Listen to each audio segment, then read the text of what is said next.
بسم اللہ الرحمن الرحیم۔ حکایت دوسرا قصہ کہہ رہے ہیں، بازرگانے را 1000 دینار خسارت افتاد۔ بازرگاں کہتے ہیں سوداگر کو، اسی سے نکرا ہے بازرگانے، ایک سوداگر۔ بازرگانے را 1000 دینار خسارت افتاد، ایک سوداگر کو 1000 دینار کا نقصان ہوا۔ ایک بزنس مین تھا، تاجر تھا، اس نے تجارت کیا، اور تجارت کے اندر جس طرح نفع ہوتا ہے اس طرح نقصان بھی ہوتا ہے، تو اس کو اس تجارت کے اندر 1000 دینار کا نقصان ہو گیا۔ پسر را گفت، تو اس نے اپنے لڑکے سے نصیحت کی۔ پسر را گفت، اس نے اپنے لڑکے سے کہا، نباید کے باکسے این سخن، کہ تجھے کسی شخص سے اس بات کا ذکر نہ کرنا چاہیے۔ نباید نہیں چاہیے کہ باکسے کسی آدمی کے ساتھ، این سخن اس بات کو، درمیان نہیں گفت نہیں کہنا چاہیے۔ تو اس طرح باپ نے بیٹے سے نصیحت کی کہ جو 1000 کا نقصان ہوا ہے کسی سے بھی مت بتانا کہ ہماری تجارت کے اندر 1000 کا گھاٹا ہوا ہے۔ تو نبایت کے باکسی این سخن درمیان نہیں، باپ نے لڑکے سے کہا کہ تجھے کسی شخص سے اس بات کا ذکر نہ کرنا چاہیے۔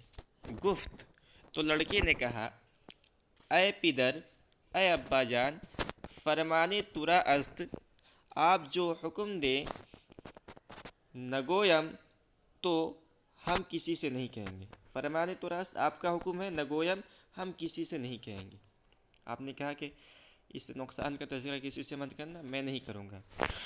ولیکن باید کی مرا برفائدہ این مطلع گردانی، لیکن چاہیے کہ آپ مجھے اس کے فائدے پر مطلع کر دیں، کہ میں کسی سے نہیں کہوں گا تو اس سے کیا فائدہ ہوگا، یہ مجھے بتا دیجیے۔ کہ مصلحت در نہا داشتن چیست، کہ پوشیدہ رکھنے میں کیا مصلحت ہے۔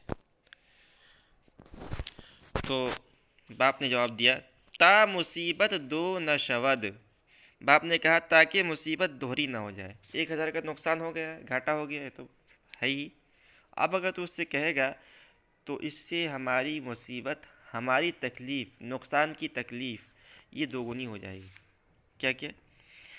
یکے نقصان مایا، ایک تو سرمایہ کا نقصان، دیگر شماتت ہمسایہ، اور دوسرے پڑوسی کی خوشی۔ تو ایک تو اس کا نقصان یہ ہوگا، ہو ہی چکا ہے۔ تو ایک تو تجارت کے اندر نقصان ہو چکا ہے، اس کو تو کوئی واپس نہیں لا سکتا ہے۔ دوسرا ہے کہ اگر اس نقصان کی خبر تو دوسروں کو بتائے گا، اپنے پڑوسی ہمسایہ کو بتائے گا، تو وہ اس خبر کو سن کر خوش ہوں گے اور ہمارا مذاق اڑائیں گے۔ تو اس طرح ان کی خوشی کی وجہ سے بھی ہمیں تکلیف ہوگی، ان کے مذاق اڑانے سے بھی ہمیں تکلیف ہوگی، تو ہمارا جو نقصان ہے وہ دوگنا ہو جائے گا۔ ایک تو مال کا نقصان، دوسرا دلی تکلیف۔ کہہ رہے ہیں میگاندہ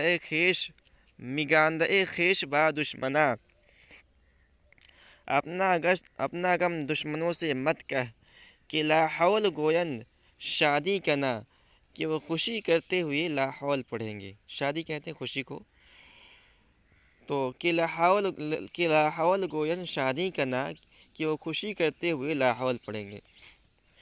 تو اس حکایت سے ہمیں یہ سبق ملتا ہے کہ اپنا نقصان اور خسارہ کا ذکر دوستوں کے علاوہ کسی سے بیان نہ کرنا چاہیے۔ دشمنوں کو سنانے سے نقصان کی تلافی تو ہو نہیں سکتی، البتہ دشمنوں کو خوش ہونے کا موقع مل جاتا ہے، اس لیے اس کو اپنے تک ہی محدود کرنا چاہیے۔